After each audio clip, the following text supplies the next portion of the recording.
Hi hello welcome to mantra 5 new year వేడుకల్లో జోరుగా మద్యం అమ్మకాలు. ఒక్క రోజులో ప్రభుత్వానికి కోట్ల రూపాయల ఆదాయం. తెలంగాణలో మందుబాబులు గతేడాది తెగ తాగేశారు. డిసెంబర్ నెలలో అయితే రికార్డులు సృష్టించారు. కోట్ల రూపాయల ప్రభుత్వ ఖజానాకు గిఫ్ట్ ఇచ్చారు.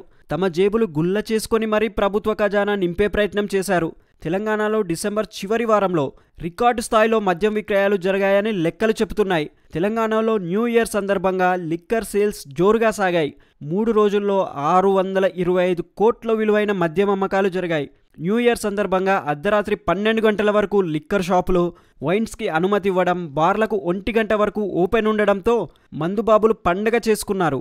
డిసెంబర్ 28న 133 కోట్లు, 29న 179 కోట్లు, 31న అత్యధికంగా 313 కోట్లు విలువైన మద్యం విక్రయాలు జరిగాయి.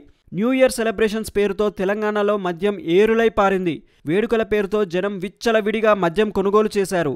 2023 డిసెంబర్ 31న పాత సంవత్సరానికి వీడ్కోలు పలుకుతూ కొత్త సంవత్సరాన్ని ఆహ్వానిస్తూ చేసుకున్న సంబరాలు ప్రభుత్వ ఖజానాను నింపాయి. తెలంగాణలో ఒక్కరోజే 313 కోట్ల రూపాయల లిక్కర్ అమ్ముడైంది.